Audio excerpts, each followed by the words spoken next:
Hey guys, this is Mommy Beluga Investing. Halo semuanya, kembali lagi bersama saya Rati di Mami Beluga Investing. Kali ini saya mengulas Telkom Indonesia Persero Tbk dengan kode saham TLKM.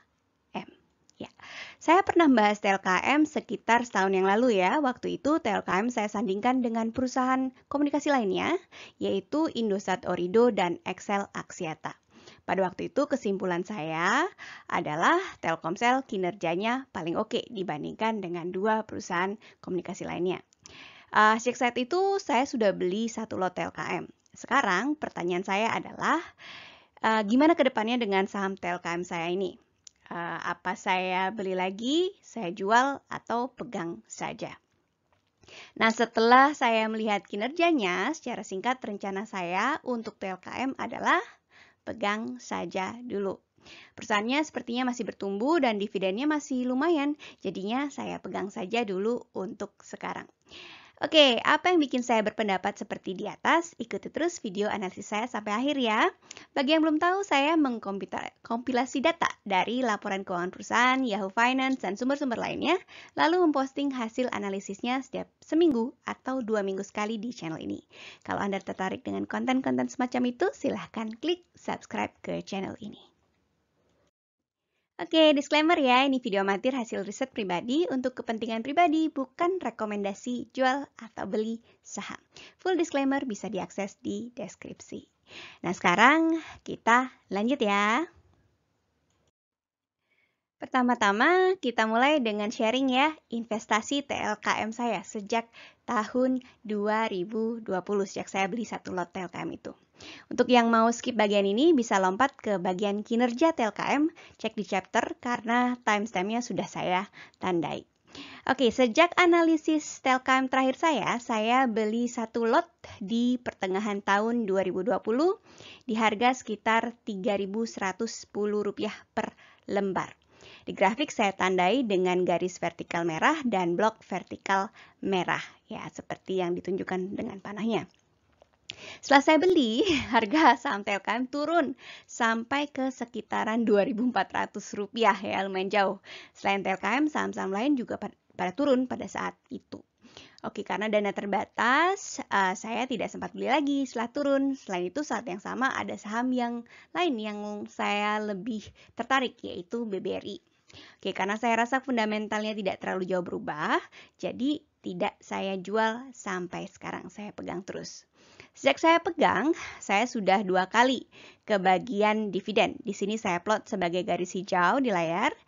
Oke, dengan total investasi sekitar Rp311.000 ya. Saya sudah menerima dividen sebesar Rp16.801 di tahun 2021 dan Rp14.996,56 di tahun 2022.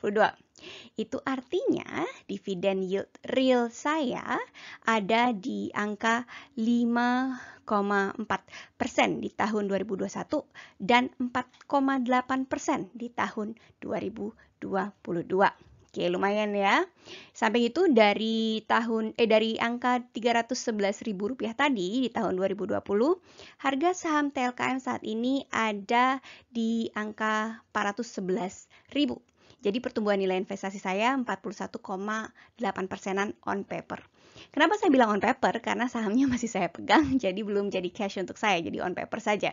Angkanya memang kecil ya, tapi lumayan lah untuk investor pemula macam saya. Oke, itu tadi sedikit saya buka-bukaan posisi saya di TLKM. Sekarang kita lanjut dengan kinerja TLKM. Oke, untuk kinerja TLKM kita mulai dari laba per saham atau earnings per share atau EPS. Itu dari tahun 2012 sampai dengan sekarang. Untuk tahun 2022, data yang tersedia cuma sampai kuartal kedua ya. Jadi saya wakilkan di sini sebagai nokta bolong dihubungkan dengan garis putus-putus. Ini artinya proyeksi. Oke, dari segi laba per saham kita lihat di layar secara general. Kita lihat kalau TLKM sepertinya labanya bertumbuh.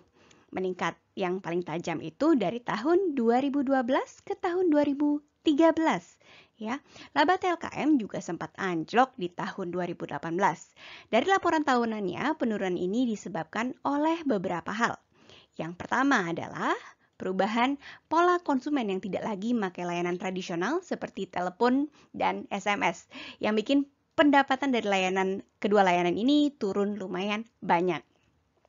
Yang berikutnya adalah jumlah pelanggan prabayar Telkom dan juga operator lain juga turun drastis di tahun 2018, terutama disebabkan oleh pelaksanaan aturan pemerintah yang mewajibkan registrasi SIM dan pembatasan jumlah kartu prabayar pribadi. Imbas dari kewajiban registrasi ini juga memicu perang harga antara operator yang berlomba-lomba menarik pelanggan. Berikutnya, Telkom juga keluar biaya operasional sedikit lebih tinggi dibanding tahun sebelumnya untuk menambah dan mengoperasikan beberapa infrastruktur baru, diantaranya 2.800 BTS dan juga meluncurkan 1 satelit. Dari segi kemampuan Telkom untuk menghasilkan laba, sepertinya saya nggak perlu khawatir. Oke, selanjutnya saya mau lihat situasi hutang dari TLKM atau Telkom. Untuk hutangnya, di sini saya tambahkan informasi hutang TLKM dengan blok berwarna ungu. Pertama, total hutangnya kita lihat trennya masih meningkat terus ya. Info terakhir dari laporan keuangannya, total hutang sampai kuartal kedua tahun 2022 ada di 135 triliun rupiah. Oke, hampir setengah dari hutang tersebut adalah hutang jangka pendek yang ada di angka 76 triliun rupiah. Karena dia hutang jangka pendek, artinya hutang ini harus dilunasi dalam waktu 12 bulan atau kurang. Untuk menutupi hutang itu, tentunya TLKM bakal perlu setidak-tidaknya 76 triliun rupiah cash. Dari ketersediaan cash-nya, kita lihat TLKM tidak punya cukup cash untuk menutupi seluruh hutang jangka pendeknya. Sampai kuartal kedua 2022, cash TLKM cuma ada di sekitar 4 triliunan rupiah. Jadi hutangnya cuma tertutupi setengahnya dari cash-nya yang ada. Jadi saat ini dari segi kenyamanan, saya mungkin kurang nyaman dengan situasi keuangan TLKM. Tapi tidak sampai khawatir. Oke, berikutnya kita lanjut ke bagian favorit saya ya, yaitu dividen. Seperti biasa, di sini saya plot 3 lapis informasi. Pertama adalah besaran dividen per saham sebagai nokta hijau dihubungkan dengan garis hijau. Di tiap nokta saya beri angka besaran dividen dan prosentase terhadap laba per saham perusahaan. Kita tahu kalau penghasilan tahun ini dibagikan sebagai dividen di tahun depan ya. Jadi untuk memudahkan perbandingan, nilai dividennya saya geser 1 tahun. Misalnya dividen yang dibayar di tahun 2017 saya cantumkan di grafik sebagai dividen 2016. Dividen yang dibayar tahun 2018 saya cantumkan di grafik di plot sebagai dividen 2017 dan seterusnya. Lalu saya plot kembali PS atau laba per sahamnya sebagai pembanding. Di layar secara garis besar selama periode 2012 sampai dengan 2022 kita lihat TLKM payout ratio atau perbandingan antara dividen dengan EPS-nya cukup fluktuatif ya. Ada kalanya payout ratio-nya di angka 9,5% di tahun 2015 dan ada kalanya paling tinggi yaitu sejauh ini ya di angka 83% di tahun 2014. Tahun 2020 dan 2021 payout ratio-nya lumayan tinggi yaitu di angka 70-an dan 60-an%. Dari segi nominalnya kita lihat di grafik ya, juga cukup fluktuatif. Bagi yang mau lihat dengan seksama mungkin bisa pause di sini. Oke, lanjut. Karena dividen per lembarnya masih selalu di bawah laba per sahamnya, saya rasa masih cukup aman. Karena kita punya data pergerakan dividennya selama berapa tahun terakhir, jadi dividen TLKM yang dibagikan tahun 2023 itu sebenarnya bisa diprediksi ya. Oke, nah ini dia di layar kita lihat prediksi dividen TLKM yang dibagikan di tahun 2023. Kalau mengikuti tren tahun 2020-2021, kemungkinan besar dividennya ada di kisaran 165 sampai dengan 189 rupiah per lembar sahamnya. Sedangkan untuk jadwal, kalau mengikuti tren sejak tahun 2019, dividennya dibagikan cuma sekali, yaitu di bulan Juni. Nah, sekarang lanjut. Mari kita lihat dividennya dalam bentuk yield. Untuk yang belum familiar dengan dividen yield, angka yield ini didapat dari membandingkan angka dividen dalam rupiah ya, dengan harga saham dalam rupiah.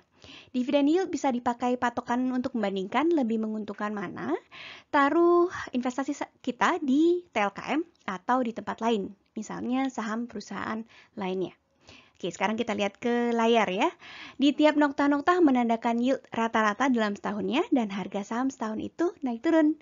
Jadi tiap nokta itu ada garis vertikal untuk melambangkan error bar kalau belinya misalnya pada waktu harga rendah, yieldnya itu jadi lebih tinggi ya. Jadi di ujung atas error barnya. Dan sebaliknya, kalau belinya pas harganya sedang tinggi-tingginya, yield dividennya jadi lebih rendah. Oke, dari pembagian dividen terakhir, dividen yield TLKM itu cukup oke, tapi nggak terlalu menggiurkan, yaitu di angka 3,5% dari harga tahun 2022. Sebagai perbandingan, ya, lagi-lagi saya panggilkan 3 saham bank favorit saya, yaitu BNGA, BJTM, dan BJBR, yang dividennya ada di kisaran 9,5, 7,05, dan 7,27%. Jadi masih jauh ya si TLKM ini ya, setengahnya. Bahkan setengahnya kurang kalau dibandingkan dengan BNGA. Untuk yang tertarik dengan ketiga bank ini, bisa lihat di video saya yang dipublish beberapa minggu yang lalu. Kalau untuk saham dengan sektor yang sama, itu kita bisa bandingkan dengan PT Indosat Orido Hutchinson Tbk dan PT Excel Axiata Tbk. Ya, masing-masing dividen yieldnya ada di angka seperti yang kita lihat di layar ya, 17,84% dan 2,13%. Oke, Indosat kayaknya tinggi banget ya ini ya, sampai 17% ya. Tapi agak mencurigakan, oke. Jadi saya lumayan tertarik untuk mengintip kinerja Indosat ya. Semoga ada cukup waktu ke depannya untuk mengumpulkan datanya. Oke, kita balik ke TLKM ya. Jadi kalau dibandingkan dengan saham ketiga bank favorit saya dan 2 saham di bidang yang sama ya, Indosat dan Excel, dividen yield TLKM itu memang oke sih, tapi nggak terlalu menggiurkan. Untuk sekarang, mari kita lanjut ke harga wajarnya.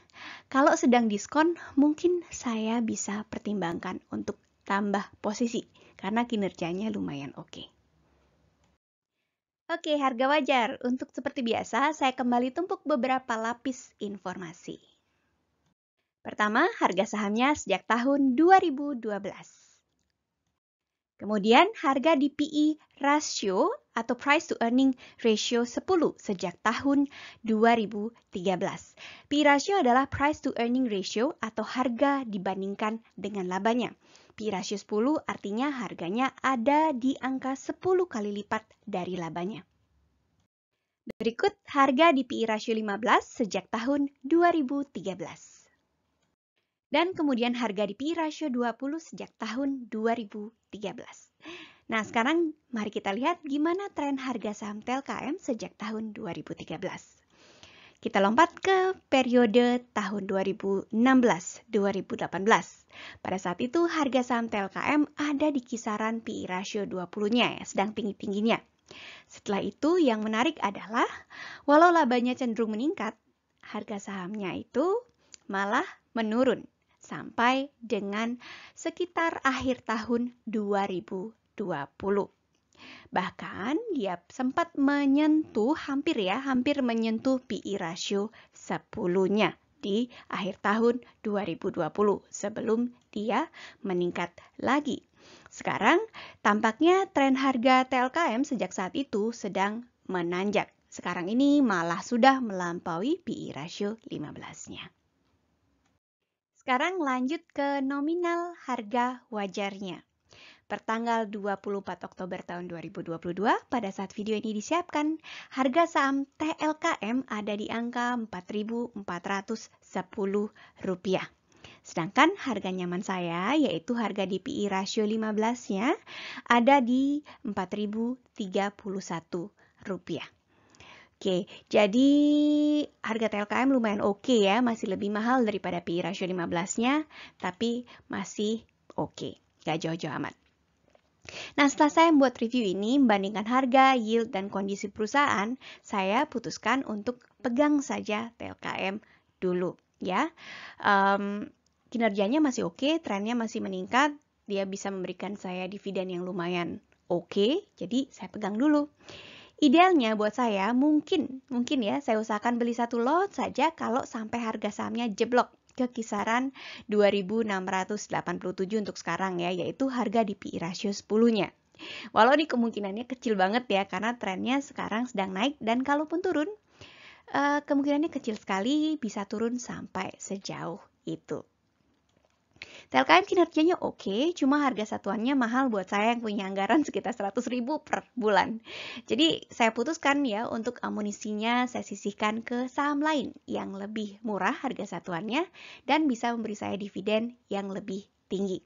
Kalau misalnya seperti yang saya bilang tadi ya, harganya sampai nyentuh PI ratio 10-nya, artinya sahamnya sedang diskon menurut standar saya, ya baru saya tertarik untuk nambah. Untuk keperluan video ini, ya saya juga jadi membandingkan dividen yield Indosat dengan TLKM. Mungkin setelah ini saya kumpulkan datanya ya, karena menurut market summary PI-nya ada di kisaran 10 dan juga dividen yieldnya ada di kisaran 17%, jadi tinggi sekali. Oke, kita sampai ke penghujung video kita kali ini. Kesimpulannya ya, saya lumayan happy punya TLKM, jadi saya masih pegang. Tapi untuk nambah lagi, saya masih pikir-pikir karena dana saya sendiri ya, terbatas. Untuk TLKM ya, bagusnya EPS-nya, trennya meningkat sejauh ini. Dividennya oke, walau tidak terlalu menggiurkan, di sekitar 3,5%-an. Tapi karena saya dapat sahamnya di angka 3 ribuan rupiah, dividen yield-nya ada di angka 4%-an untuk tahun ini. Yang real ya, yang saya beneran terima. Oke, dari segi harga, sepertinya TLKM masih lumayan tinggi menurut standar saya, jadi saya tahan dulu. Sampai diskon, mungkin baru saya beli satu lot lagi, atau berapa lot lah, pokoknya saya tunggu diskon. Oke, sekian video saya kali ini. Ikuti terus perjalanan saya untuk berinvestasi ya. Jangan lupa untuk subscribe dan like supaya saya lebih bersemangat lagi untuk membuat video-video seperti ini. Channel ini juga tersedia dalam versi podcast melalui Anchor FM, Spotify, Google Podcast, Apple Podcast, dan platform podcast lainnya. Makasih banyak ya udah nonton. Sampai ketemu di video selanjutnya. Bye!